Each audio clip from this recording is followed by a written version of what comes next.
Yeah, I mean that absolutely sucked.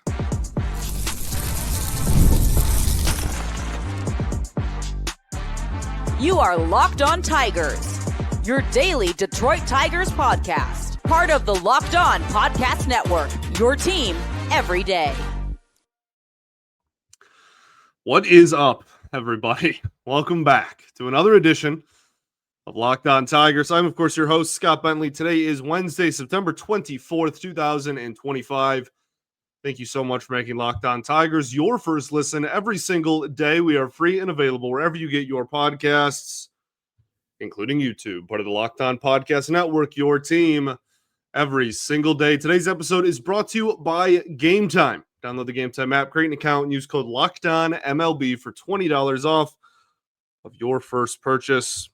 You know, it's really nice that I have that part so memorized that I can fake being enthusiastic and excited to speak words.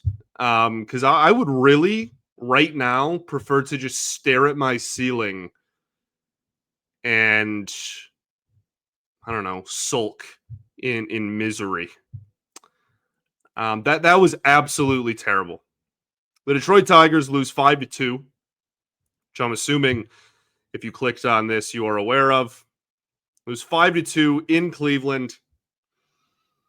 The Tigers fall to 85-72, while Cleveland improves to 85-72, and they also clinch the tiebreaker, meaning that for the first time since the beginning of April, your Detroit Tigers are not in first place in the American League Central. The Cleveland Guardians are. First thought, and I want to make this very clear at the top of the show, I hope David Fry is okay. That is a very scary moment. And a couple of players and coaches said similar things, but that really is a moment where the game kind of stops. You don't really care about much else, and the competitive nature kind of leaves for a second. You're just making sure that a good dude is okay. He looked okay leaving the field. He even made a joke, I think, to Skubal, where he was joking about oh, I think I pulled the bat back in time or whatever, which is crazy dog mentality to just be cracking jokes as you're, got a towel to your face and blood pouring out of you and are leaving the field on a golf cart. So I want to state that at the top. Just really want to make sure that he's okay. And that should be, the biggest thing first and foremost for the Tigers. I mean, you did it. You did it. Even if the Tigers do turn it around and win the next 5 games and win the division and are the 3 seed, whatever, even if that all happens, they still did objectively blow a 15-game lead. They did it. They are not in first place today.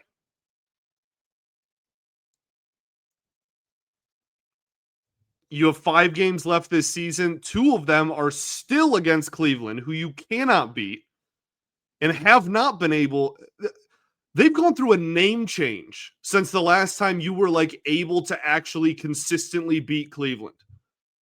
It has been ages since this team has won a meaningful series against Cleveland. Ages. And then after that, you have 3 against Boston, who's fighting for their lives to be in the postseason. Had a huge win on Tuesday night to help solidify them and get themselves closer to clinching a playoff spot. And as I mentioned, for the purposes of the AL Central, Cleveland now, even if you win the next 2 games, owns the tiebreaker against them. And you only have one more Tarik Skubal start in 2025, so you're going to have to rely on the pitching that has been one of the worst in baseball in the month of September. I'll put it like this, man. You have to win the next 2 games. If you don't, the division is not mathematically out of question, but is like logically and realistically out of the question. The odds of you losing this series and winning the division without the tiebreaker are very, very slim. Technically, you can still win the series. I'm not sure there's a soul in this fan base that actually has any faith that that could happen in this reality that we all exist in together. However, that is technically still on the table. And as long as that's on the table, then the division is realistically still on the table. But you are no longer in the driver's seat. You no longer control your own destiny. And aside from just the division, I'm recording this, a little bit after the game, so I have no clue what the result of the Athletics versus the Astros game is. I'm recording this. It's 1-1 in the fourth. So we'll see. But if Houston pulls that out on Tuesday night, then you're talking about a Tigers team that had a 15-game lead in the division at one point 6 or 8 weeks ago, and now with 5 games remaining is tied for the last spot in the postseason and is on L7? You've lost 7 in a row. You're 1-9 in your last 10, but even that doesn't do it justice. I think you're like 1-10 or 1-11 in your last 12. Your win percentage in the month of September starts with the number 2, dude. Like, I really think that this game was a microcosm of the season a little bit as well. I guess it probably would have been more of a microcosm if they were up like 11-0 and lost, but, 15.5 to nothing. But I think that this was somewhat of a depiction of what we've seen over the last 3 months. Got off to an early lead. Looked like the better team. I think for the first 4 or 5 innings, they looked like the better team. They had some decent at-bats against, they had some decent at-bats against Gavin Williams. That being said, he also ended up striking out pretty much everybody. But they at least made him work a little bit. They scored some runs. And then everything completely implodes in the 6th inning. And they just have zero life or ability to recover from that. They lost comfortably in a game that over halfway through, they had a 2-run lead in. And yeah, I think looked like the better team. And it was not even competitive in the 9th inning. Holy cow, we haven't even got to what went wrong.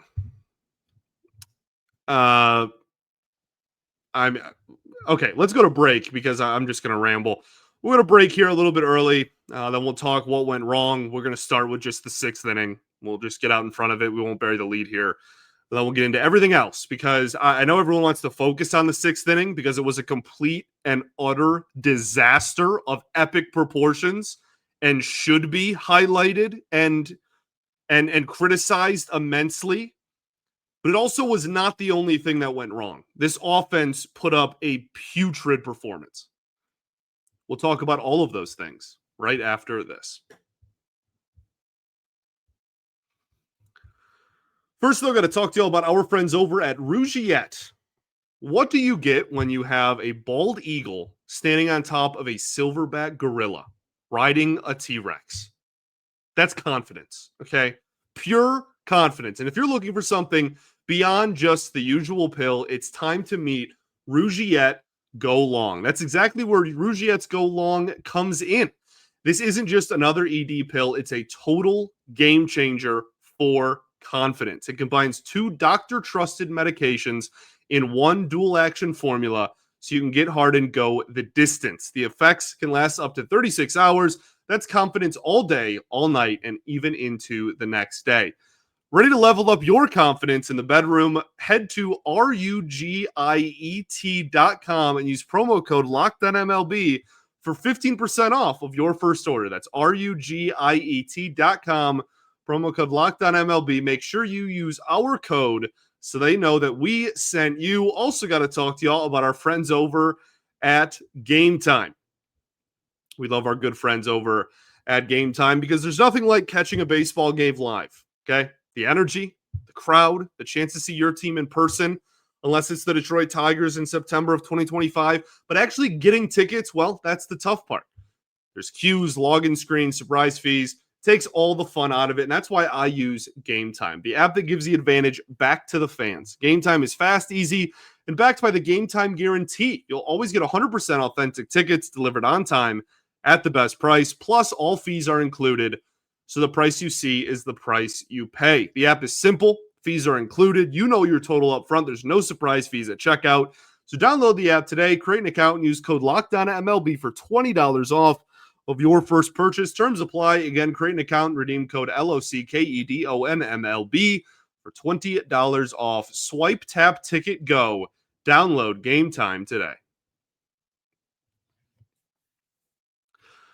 All right, everybody, welcome back here. Segment 2, Locked On Tigers. Appreciate y'all for tuning in, as always, making us your first listen every single day. Shout out to the everydayers that do tune in every day. We, of course, will be back tomorrow recapping Game 2, no matter how it goes. As I said yesterday, man, if you're still tuning in to this after the bleep show that has happened on the field over the last week, I appreciate you so much. And you know what? I'll be here.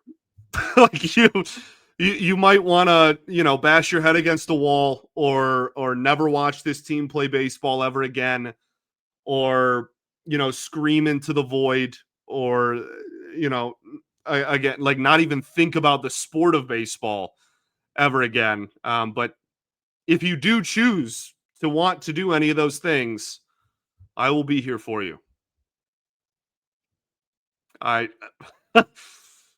Rain, snow, shine, sleet, hail, we're going to be here. What timing on the ads we had today? What went wrong? The 6th inning is the lead here. Wasn't all that went wrong, like I said before the break. But you had single, bunt single. Sorry, they were both bunt singles. You had bunt single for a hit, Stephen Kwan. Then you had, I think, what is being ruled as a bunt single with an error that advanced the runner to second. But I still think he's getting credit for a bunt single there, as far as I know, but I don't know. They might go back and change that. They do that kind of stuff all the time days later. Regardless, you had back-to-back bunts and runners on second and third with no outs. Then you have a swinging bunt by J-Ram that doesn't even make it to pitcher's mound. Don't record an out and scores a run. Then you have the David Fry thing. He gets hit in the face. Play stops. Play resumes. Wild pitch that scores another run, a balk that then moves J-Ram from second to third, then a routine ground out to first base that also scores a run, and then you end the inning on a strikeout. Only one ball even made it past pitcher's mound, and it was a weak routine ground ball to first base. It barely made it past pitcher's mound. And Cleveland scored 3 runs. What is Tarik doing there, man? Martinez is like legitimately halfway to first base. He has time.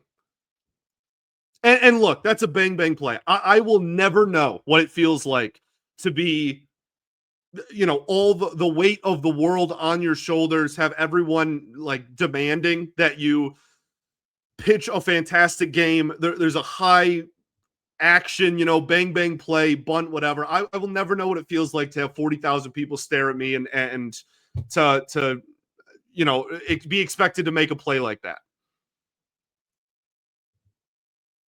You had all the time in the world.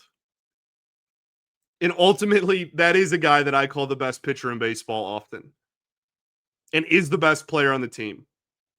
And you have to lean on your best players to get through these tough stretches. And that was just completely unnecessary, which I think is a fair thing to point out. If he just makes a routine, like, I want a whole month dedicated to PFPs in spring training. What? Brant Herter can't throw the ball to first base off of a bunt. He's done that multiple times this season. I don't even know what Tarik was trying to do there. That was wild. That was mind-boggling. Long snaps the ball, like literally was a long snapper, and airmails it into right field. If he makes that play, it's man on second, 1 out. And then if J-Ram still, there's a lot of ifs here. If J-Ram still gets an infield single, you can hold the runner at second maybe. Fry probably isn't bunting. So that whole everything there might change. Like the chain of events that happen because of that is just unbelievable.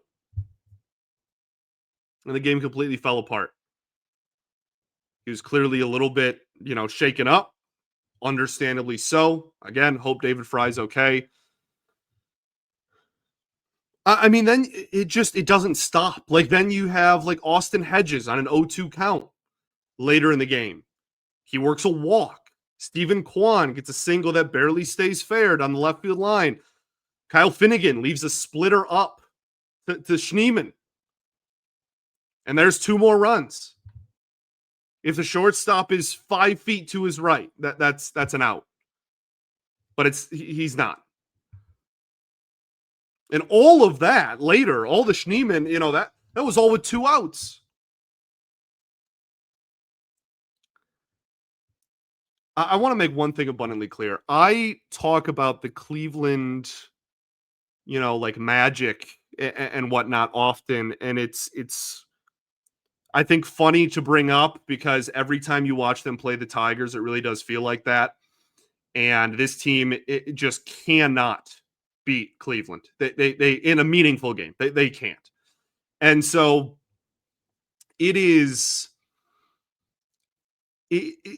again, it's something that a lot of people talk about, and that is the style that they play. It's the small ball, manufactured runs. Their offensive numbers on the season are horrid. But I want to make one thing abundantly clear. That team creates its own luck.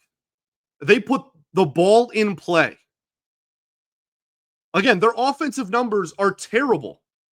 They were under 500 at one point in August, dude. Like, they have had a lot of frustration with their offense throughout the season. But they make the correct plays defensively and play smart baseball there. And they put the ball in play and see what can happen offensively.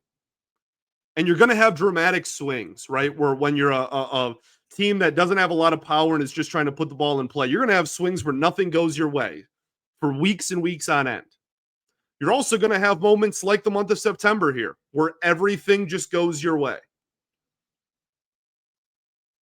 The Tigers had multiple terrible plays defensively in this ballgame and struck out 19 times. Dude, there is only 27 outs in a game.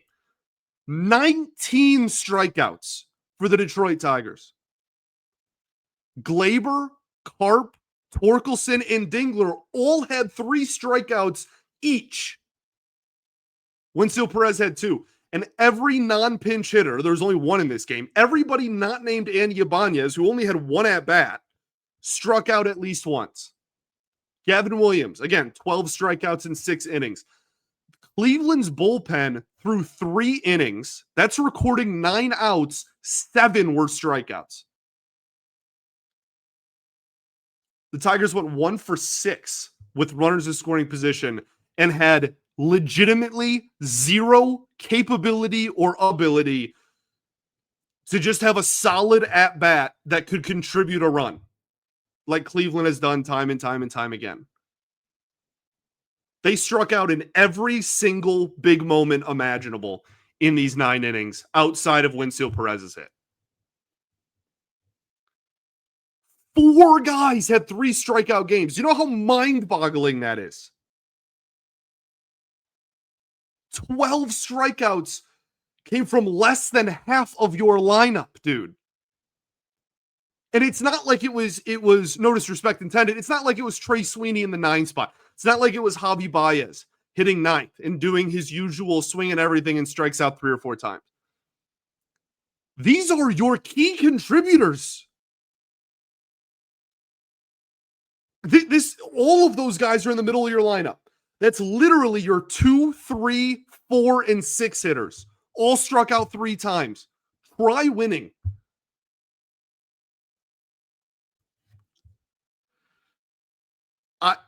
So yes, like it's again something that Cleveland gets a lot of heat for.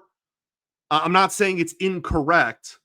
I am saying that it's also not a slight against them, and I think that they deserve credit for just being a smart ball club that does the little things right to win ball games consistently, which is what we talked about this team being for the first 3 months of the season. They have been the opposite of that for the better part of the entire second half. So, Cleveland Magic, absolutely in play. Does that mean that the Tigers deserved to win this game? Absolutely bleeping not. I wish I could cuss right there more than I ever have in my entire 4 years on this show. Absolutely not did the Tigers deserve to win this game. No, absolutely not. 0%. Cleveland almost had a 20 strikeout game. And they were throwing the ball into the outfield on bunts. You reap what you sow, man. You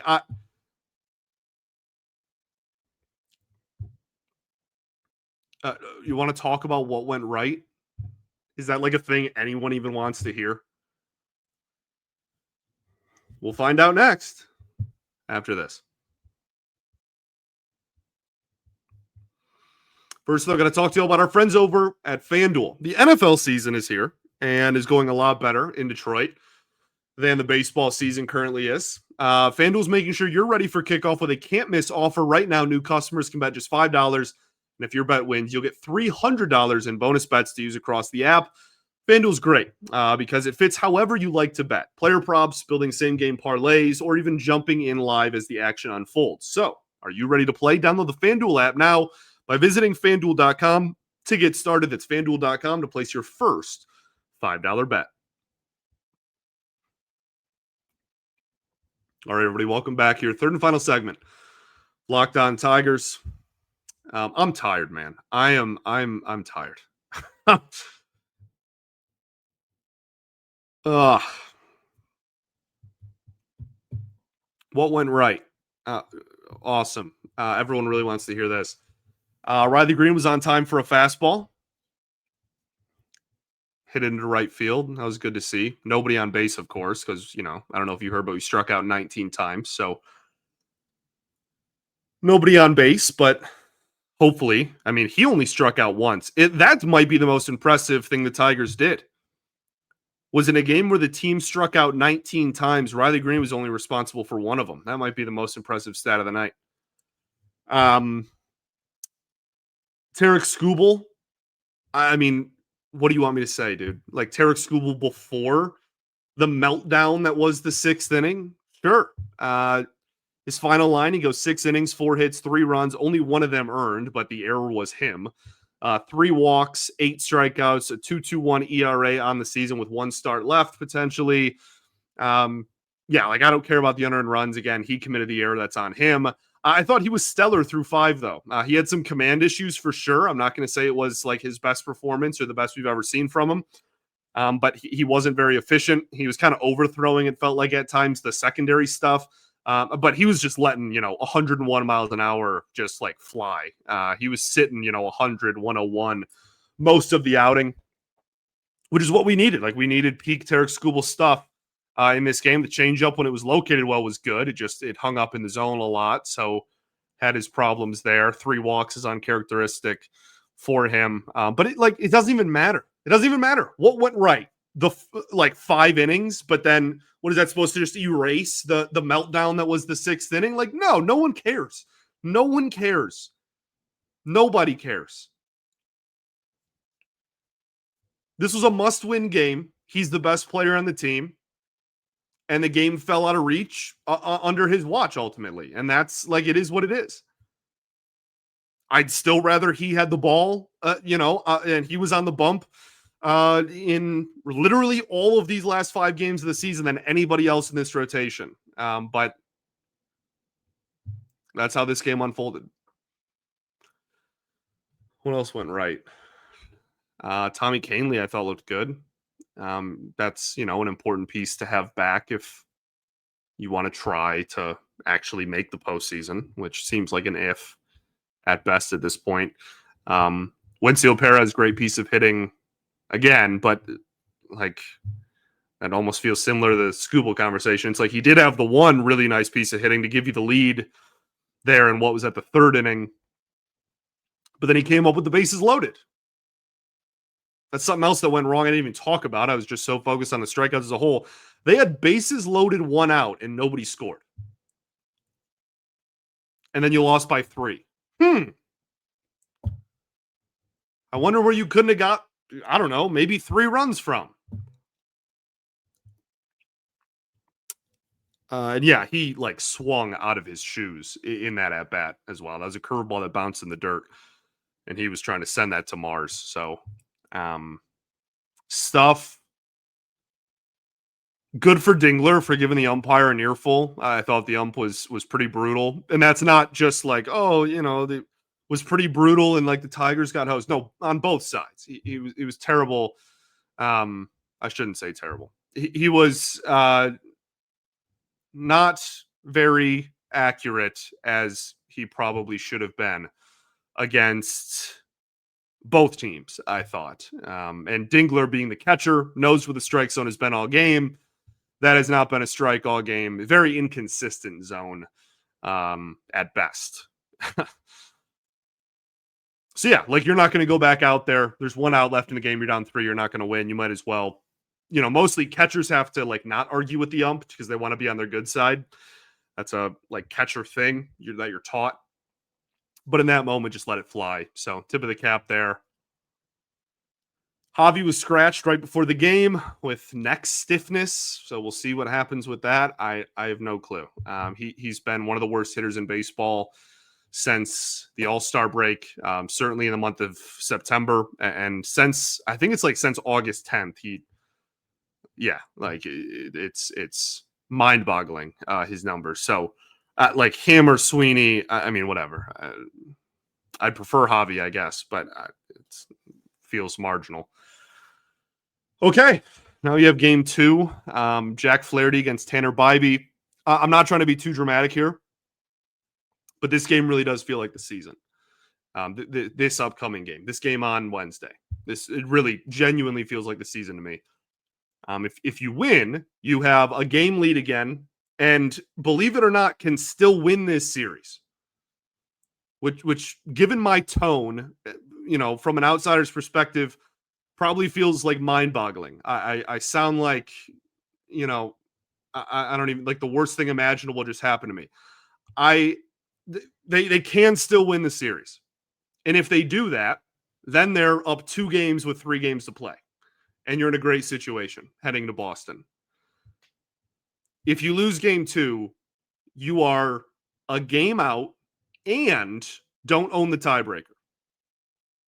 And again, Houston plays the Athletics, who are not world beaters. They could easily win 2 of 3 or even sweep Sacramento, if that's what we're calling them.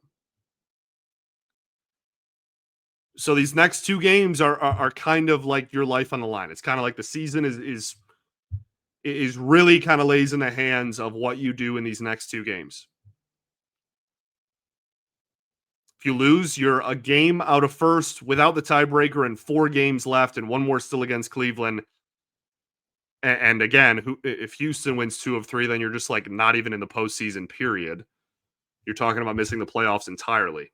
So You got to win. And we'll end on this. I know a lot of you, I just said, you got to win, whatever. I know a lot of you are listening to this and are asking me probably to not even say that, or be like, dude, like stop, don't even say, if we win, like just put the nail in the coffin. It's over. And I again, I read everything online. I read my own comments of these shows. I understand what the pulse of the fan base is. I did not hide my emotions very much in this show. I think it's pretty abundantly clear where I'm at emotionally with this team. I know that everyone has pretty much lost all faith at the moment. To be completely honest, like so have I.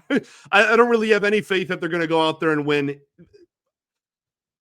the series. I really don't. This team has been horrible for the month of September, the entire month of September. Their winning percentage literally starts with the number 2 in the month of September. It's been terrible. But ultimately, you have 5 games left. It does you no good to be the best team that missed the postseason. Okay? Like organizationally, it does you no good to do that. You blew the lead anyway. So, season's not over. Wild card teams have made noise in the postseason before. The division is even still on the table. You're literally tied with Cleveland. But you have to win this game. We use must win as a hyperbole a lot. This one genuinely feels like it. I feel like the difference in like odds to make the postseason or odds to win the division, whatever you want to use, for the Tigers in the 2025 season changes probably over 50% in either direction, depending on this result. You have to win this game. If you lose, the percentages are really not in your favor. Yeah, I apologize. I tell you all the time, man. Like I've been doing this for like I said about 4 years now, and I've gotten a lot more used to and a lot more comfortable, in front of a mic and in front of a camera and everything. But at the end of the day, I have been following this team since before I could walk. And I don't even remember my first Tiger game because I've just always been, at Comerica Park every summer. Like I am a fan of this team first and foremost above whatever happens in the future with this gig, with this show, whatever. I'm going to be a diehard fan of this team more than any other team on this planet for the rest of my days on this planet.